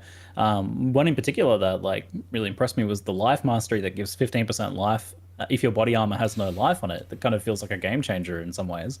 Body armor has always had really fierce competition, and whether something has life or not is a big part of the evaluation there. So I really like this design overall, but we do have some unique items that have 5 to 10% increased life, and I imagine that might feel like a bit of a bummer if you want to use one of those. Well, in that case, you save yourself a passive point, and you get to go pick a different mastery, and there are some powerful ones to pick instead. We're not intending to go and remove life off those because of the presence of the mastery. That would feel pretty mandatory. That'd be such a funny way to solve that problem. Yes. Find that no life. Now this consolation style design that makes up for a shortfall feels like kind of new ground here, and it might have some potential use cases in other areas. Like, for example, the idea of 20% increased movement speed if your boots don't have movement speed. Is this something you'd consider expanding out in other areas? It's currently just on the life mastery. I mean, we've got other interesting new designs on the other masteries, of course, and it is a possibility for later, but we want to be careful with this one because, in the boots case, for example, I worry that soon you'd pick, the masteries that make your gear good, and then it doesn't really matter what your items are, as long as you, for the love of God, don't roll that movement speed or life. And that's kind of against most of how people are trained to create items in Path of Exile. So we're experimenting with body armors, with life, but, other things follow normal rules for a while. Yeah, it is. It does seem kind of like an experimental thing, because you're right. Like, it could go the other way to what you want, where it's like warping perceptions of items in unpleasant ways, potentially. So, interesting. I'll be keen to see how this one goes then. A lot of the other masteries look really impactful as well. I was pretty surprised to see instant leech after, that being such an issue in the past, for example. A lot of people have been hoping for like a meta shakeup in terms of changing skills specifically, but here we're getting like a bunch of new Val skills obviously have an impact, and then like all of these masteries and passive changes and stuff like that. Now, what factors kind of go into deciding whether you want to rebalance a skill, or the other things like gear and passives around a build, rather? So, regarding the meta shakeup, we could at any point go and pick a bunch of skills and alter their damage values and so on, and we've done that in the past, and it hasn't really been as impactful as we wanted. Often what will happen if we buff things that are underused is people don't immediately notice, and then a while later someone stumbles across it, and that doesn't immediately cause the feeling of a new meta that people wanted. It feels like the same meta even though there's stuff they haven't found. And so we wanted to try in this case, leaving the skills alone for the most part. I mean, there's skill balance. You'll read it in the patch notes in a little while. But for the most part, a lot of the changes come from the fact that broadly, many of the masteries have been changed. 2 specific ascendancies have been changed. You've got a lot of new Val skills for many, many different builds. And the masteries in particular have a big impact here because they're right in your face when you're doing your tree planning. You certainly see all of these interesting new ways of building. Like an example is, let's look at stun for a second, right? Previously, everything to do with stun in the game was about how do I make it happen less and how do I have it affect my character less, right? Shorter stuns less frequently. There's stun stuff now, which encourages you to get stunned if you want to build that way. There's a passive that gives you adrenaline for like 2 seconds per 100 milliseconds of stun, I think. Is that right? Yeah. So if you can find a way of having 350 milliseconds of stun inflicted on you every 7 seconds, then you've got adrenaline permanently. And sure, that may not even be a good build, but it's a build you could do. And so we're trying with these masteries to cause people to completely rethink how they interact with these mechanics. To answer your question, though, about how what factors decide whether we rebalance a skill or other things, we haven't done a Passover mastery since they were first released, and so they weren't what we would call like modernized. And so before we go and just tweak numbers on a skill, we want to make sure that the supporting systems have been modernized. Like the breach thing, for example, which isn't a meta change, that had been a while before it had been modernized, and so it's sitting there just kind of out of whack with the rest of the game. It's not worth running until now. And so we wanted to make sure the masteries were really good scaffolding for builds before we went to tweak individual numbers. Very cool. I wanted to deep dive a little bit into the design theory behind Saboteur. So I was pretty initially skeptical of the idea of like adding nodes that aren't about traps or mines, the core identity there, but those trigger bots look pretty awesome. Kind of changed my mind a little bit. They're quite unique. How do you go about making sure that the rest of an ascendancy feels up to the task and has some choices for players to make? So for example, you've got like Perfect Crime, the bots, and Like Clockwork, the cooldowns. Both are really great. And then you've got some other more contextual nodes in Explosives Network, Expert, and Bomb Specialist. Those are like limited to crit or cold AoE builds, for example. But they're still potentially usable. But then everything else is traps and mines, that core identity. There's like such a big divide between the two playstyles there that there's not really any overlap in the nodes. So you potentially run into an issue where when you do something like this, you have no real choices to make because all of them you've only got the choices that make sense for the build and the others are completely irrelevant. So that feels like a potentially a little bit one-dimensional for Path of Exile. So kind of how do you get to this point? There's been a lot of iteration of a Saboteur, including recently. Like, we had a version in the live stream that we're ready to prepare, we're confident in, and we're good to go. And there was enough internal kind of, it might be perceived as a nerf going on, that we went and changed it further, made sure that it was, we were much more comfortable with it, added more... did we add entire nodes to it? Or we literally added a node to it to make sure that there was more choice and that it worked better. Refilmed the sections of the live stream, got me back in the recording studio to do the voiceover of that, and updated the live stream at the last minute. Because we want to make sure that the different builds work. And the Saboteur is a little bit of a different experience than before because it now has these other options. But it also, and most importantly, is not the only way to play traps and mines. Our goal here is that if the word trap or mine comes up in your build guide, it doesn't 100% have an association with Saboteur. There are trap and mine builds with other ascendancies now. Like with Necromancer, how if you want to use minions, it's possible to come up with minion builds that are on a different ascendancy. And so the Saboteur is the obvious place to go for easy access to trap and mine power, as well as like trigger stuff, right? That's the first point of call, but it certainly isn't the final point of call for people who want to do some really wacky stuff.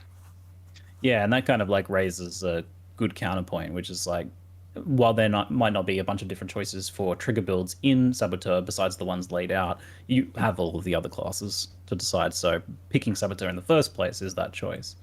Yes. So that, and you know, fun new playstyles added. The trigger bots are pretty OP. They look awesome. So cool. Does the new passive reworks to the two new classes affect Ascendant at all? Did we change the Ascendant? Yes, we did. Yep. That's cool. I didn't know that. Good work. Yes, we have. Good job, background devs. I want to look at that now. Do you folks plan on changing passives around the tree or just the masteries that are changing? Yeah, there are passives that have changed around the tree, right? Yeah, there's new clusters, and I mean, the patch notes, which will be posted as soon as we stop talking, have all the details, but it was mentioned in the live stream too, just in passing. You know, like how I mentioned early game balance changes, and then everyone comes to me and says, why are you not talking about the early game balance changes at the live stream? Yeah, there was life recovery clusters. There was a few new clusters scattered around to increase access to masteries, and there was +1 projectiles. Yep. So that was pretty spicy. Okay. Here's a question about the Sab. If Sabo trigger bots trigger your spells on them, how do those trigger bots cost mana to trigger? Like, do those spells cost mana? Like regular triggering, right? Yeah, it's just like regular triggering. The difference is there are two trigger bots. They run at the enemies like you'd expect. It triggers from both of them, and instead of just purely doubling your damage and moving it onto the enemies, there is this minor damage penalty so that it's not quite, you know, literally double damage, but still obviously is a big boost. All right. Let's talk about a couple other random questions. You mentioned a fair amount of early game changes that changed the racing meta, though this is the sort of thing that affects everyone. So what sort of early game changes can we expect? And by the way, Bex, let's flip something involving support gems. Sorry. Yeah. So we actually have another whole skill gem and 3 support gems that we didn't even talk about in the live stream. It's 1 main skill and 3 supports, right, guys? Snipe, Mana Forged Arrows, Prismatic Burst, Momentum, I think? Yeah. So it's interesting how this happens, really, but we ummed and ahed about what to do about the ExileCon races for so long, right? Because we didn't want to just say, oh, look, it's the same Katava kill as last time, go. Because then we get exactly the same race with exactly the same racers, and it's just a repeat of the 2019 event. But at the same time, when we looked at other wacky races we could do, they didn't feel like Path of Exile. Like, Path of Exile racing is a celebration of how quickly can you play through the game without wacky mods involved. And so people, when we asked them what they liked about watching the races at ExileCon, was the fact that the races are doing everything that the normal players are doing just so well. Like, they're just so optimized with their stuff. So we wanted to make sure they were playing true Path of Exile. The problem is true Path of Exile is more or less pretty similar to what it was in 2019. So we said, well, what if the racing strategy is different? What if we just went and improved the early game in a way that doesn't have significant impact on the actual meta of the late game, and just did a whole bunch of tidy up in ways that really affect races? And that way the races can play 321, which is released in a week. We'll do all the qualifiers during 321, and that's also the version of Path of Exile that's live at ExileCon, because 322 is coming out a couple of weeks after ExileCon. So it perfectly fits a consistent set of balance that we can keep the same for fairness. And so many changes were made, and this involved some pretty radical stuff. Controversially, and this is explained better in the patch notes, we've removed the Onslaught support gem from early game situations. Honestly, the patch notes do a much better job than I do of explaining it, but in return, other gems have been introduced which achieve similar goals to it. And so I'd recommend reading the patch notes for the full detail, but there are several new gems which do affect in-game builds, and that they're now options you have available. The favorite one that I was reading about recently was this cool, like, semi-active, semi-support gem, which is called Snipe, which our internal description that has probably been improved since this was written was channel to charge up your bow, gaining stages. Release to trigger 1 linked bow skill for each stage gained. And a few other caveats. Whoa. And so basically you can channel and then release a bunch of bow skills at the same time.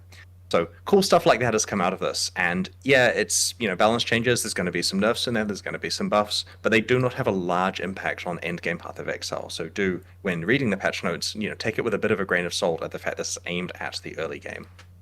This is interesting because, in the past, the idea was talked about of having some skills that were the low level ones, and then potentially would transition them out of it. But it's not something that's really true to Path of Exile very often.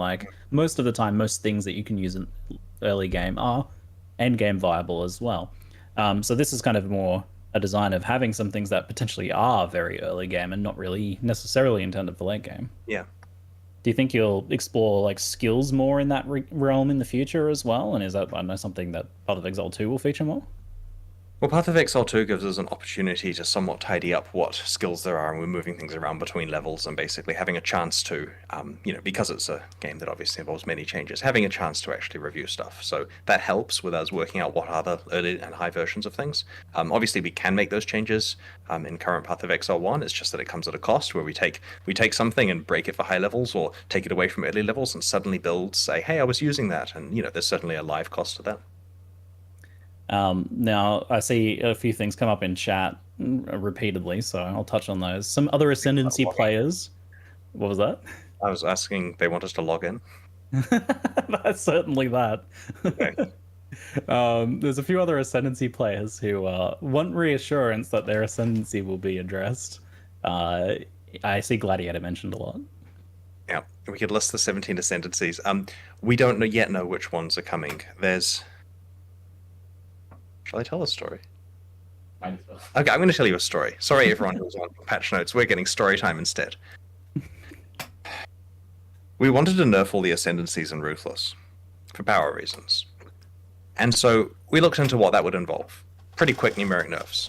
And while doing so, we came up with a whole bunch of new interesting stats. And we said, okay, well, we cannot release these stats in just Ruthless, right? Because that would be crazy. The community who already have low patience for any Ruthless stuff that we do would certainly find it unfair that we gave Ruthless a bunch of new interesting tools alongside a pile of nerfs. So we said, why don't we change all the Ascendancies in the core game to use these new stats as well? Not nerfing them, just making them like we've done with the Pathfinder and the Saboteur here. And so we started on that. And the plan was to do about half the Ascendancies in 321, and then also do all the Ruthless ones at the same time, figuring that's fair because there's enough stuff given to the base game.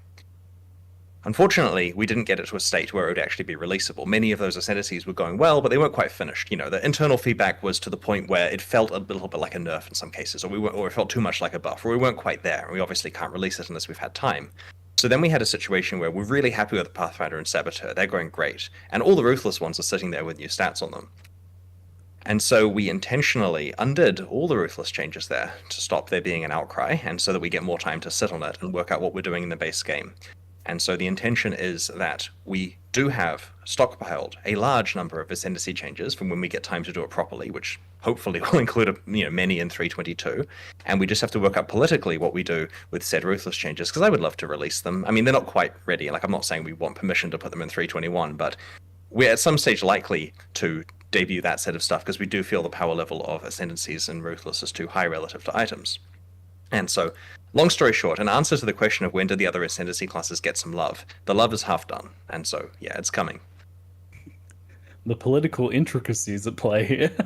Yeah, it's just, the problem is, while this expansion ended up with a lot of balance changes, and we're not worried about that, there was a time period when we hadn't piled in so many balance changes where it looked like half the work went towards Ruthless. And that's not a good look, because it's done for the purpose of the core game. It's just if you release it in Ruthless first, you just upset everyone for no reason. And so there's a bit of politics with that, but at the same time, we definitely want to make sure that all the players feel equally valued.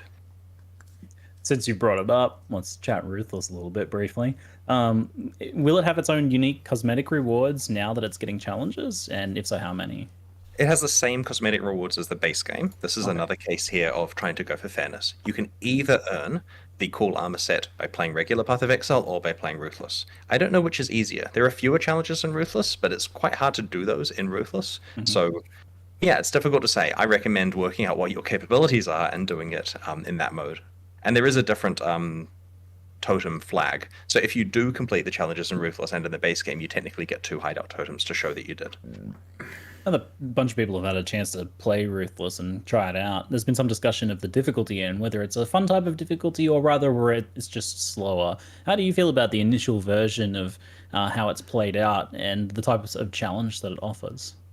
We really like it internally. It emphasizes how fun items can be to find when you're desperately craving upgrades. Like, I get that it's not for everyone, they don't have to play it, but it's an experience of overcoming scarcity and feeling every upgrade to your character that we think is a really valuable thing. And what's interesting is some people, when playing it, say, to be honest, regular Path of Exile, like baseline Path of Exile that a new player installs, could actually be Ruthless, and they might have a better time than the overcrowded, very complicated mainline version that we currently have. Now, we don't plan to make that change where we swap them around, you know, just in terms of what new player experience people get, but it is true that if you're sitting someone down for the first time, they get a bit more of a meaningful and less complicated experience playing in that mode. Having said that, you know, it's still an experiment, it's still a passion project that we're tinkering away with, but it also educates us a lot on the appropriate balance for item mods and how, you know, like the fact that Eternal Orbs could come back, for example, is a realization we made that was actually pretty cool, and looking at the consequences of the different types of crafting and how they interact has been very instrumental for us. And this is all important because we have to get this stuff right with, you know, the upcoming Path of Exile 2 balance, right? We have to make sure that Path of Exile 2 is balanced as a great game from the start. It's almost like it's a useful dev tool more than anything in that regard. Yeah, and there's a growing community of people enjoying it, which is why we've got the boss kill race happening in Ruthless. I know that'll be controversial to some players who don't particularly want to play it, but they weren't going to win that race anyway, right? Like, the people who are going to win that race know why we're putting it in Ruthless. Oh, no.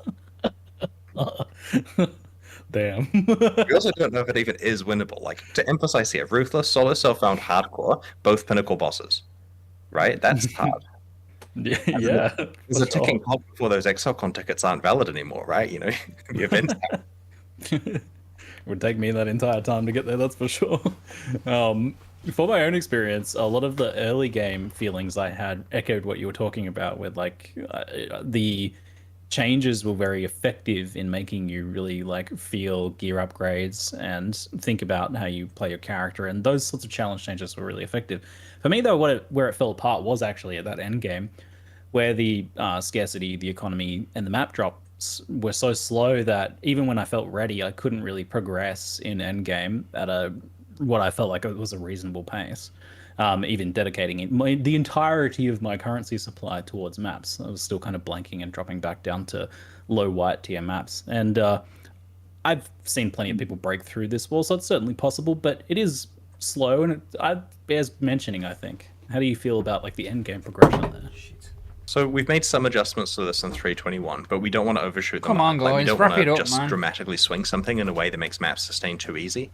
It is intentional that maintaining the highest maps requires significant economic sacrifice in Ruthless, which, as you say, some people can break through, but it's essentially the case that you almost have to just pay, you know, a very high price to be playing red maps repeatedly, and that's in the right direction for Ruthless, and we do want it to be a little more accessible than it currently is. So I'm hoping the changes on 3.21 do help a bit there. But we'll keep nudging it. We just don't want to accidentally get it to the point where everyone's got expectations of sitting in red maps like they do in the base game. All right, so potentially some smaller changes there, fine-tuning things out. The Atlas tree is different in Ruthless. Joe wants to know if we'll be getting gateways there as well. Yep. Cool. Very nice. We have a random eclectic mix of chat questions now, so I'm just gonna jump straight into these. I have not seen what they are yet, so let's have a go. Lucky Dip, do we need to equip the weapon to level it in Crucible, or can we use any weapon in our inventory? It has to be equipped, but it can be on your weapon swap. The intention here is that you can't be playing, say, a bow character and have some really high level wand that you're necessarily working on without sacrifice. You are making things for you, and this is also so that you're guaranteed to be carrying the item around with you. You're not having to sacrifice inventory space for it. There's a bunch of things that went into that decision, but essentially, yeah, stick the item on your weapon swap if it's not the primary one you're currently using.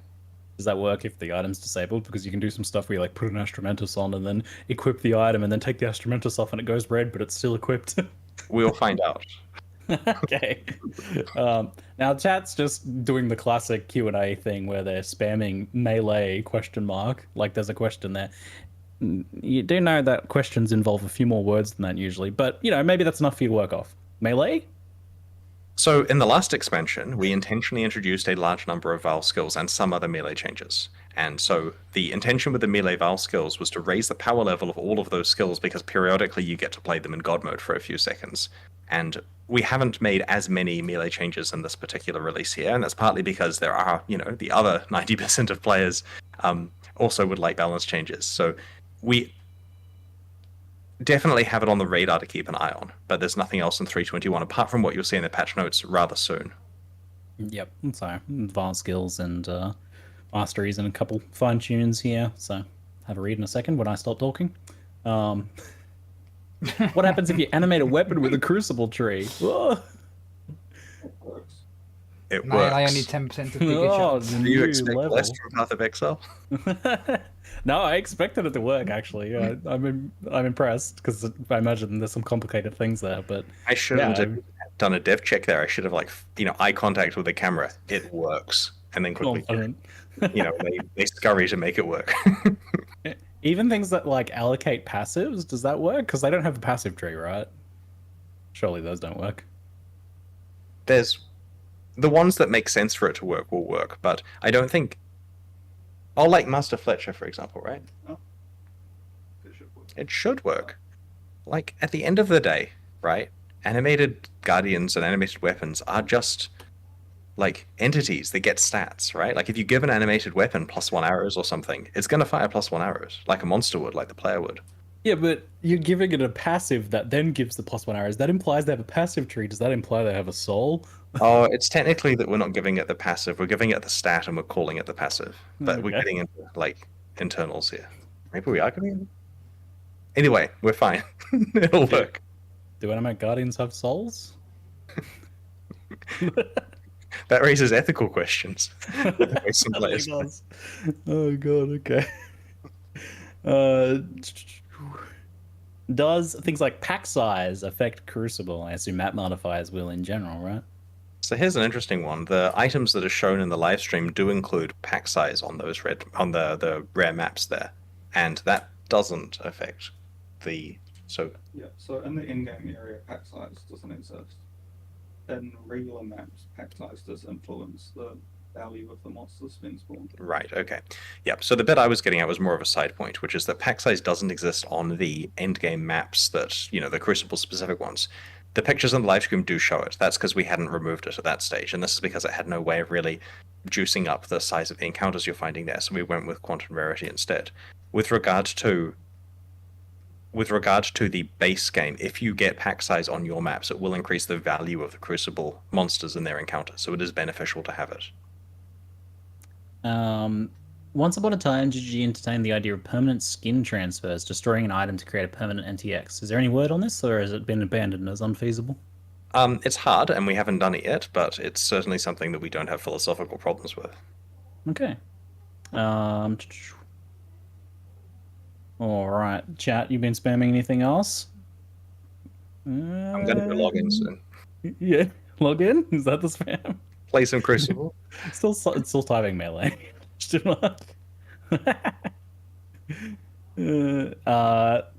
Any changes planned for Expedition gear? What's next with Ward? I'm unaware of any changes planned for Expedition gear at the moment. I mean, at this stage, it's pretty much a matter of they can read the patch notes in a couple of minutes, and that will answer, and Control F Ward, right? And otherwise, keep posting feedback about what stuff you'd like to see changes to, and we'll look into it for the upcoming expansions. Perfect. Well, let's make that 1 minute. People want to know if fishing rods will have Crucible trees, Chris? I'm not going to answer that. I'm going to let them work it out, right? Perfect. All right. Thank you very much for your time, Chris. Thanks you're welcome. It's been great. Pleasure as always. Thanks so much. All right. See you fun folks later. Bye-bye. Bye-bye.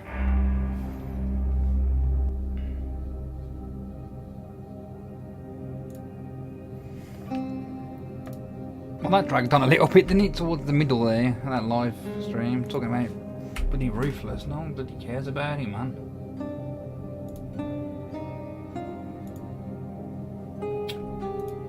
Everyone's trying to get the patch notes, so it's not working. 502 Bad Gateway.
Yeah, I can't get the patch notes. I'll look at it later.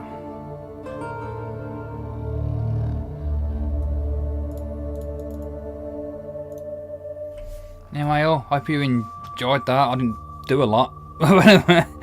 Let them talk. So yeah, that's it pretty much.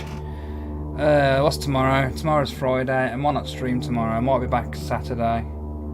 We'll see. Depends if they drop a Last of Us patch. I kind of want to do that and stream that, but we'll see. I might be playing some Fortnite tomorrow actually, so I might stream that. Because my mate Arkenfels has got his new PC. See what he wants to play. I'm down for whatever he wants to play, and then if it's something like Overwatch or Fortnite, we'll play that and I might stream it. We'll see. I'm not going to schedule anything for tomorrow because I don't know if I'm going to stream. But if I do, I hope people watch. You know. If not, no worries. I'm going to go anyway. So like, comment, subscribe and all that jazz. And we'll either see you tomorrow night or Saturday with my new NVMe drive. Cool. Peace out, YouTubians. Speak to you later. Bye bye.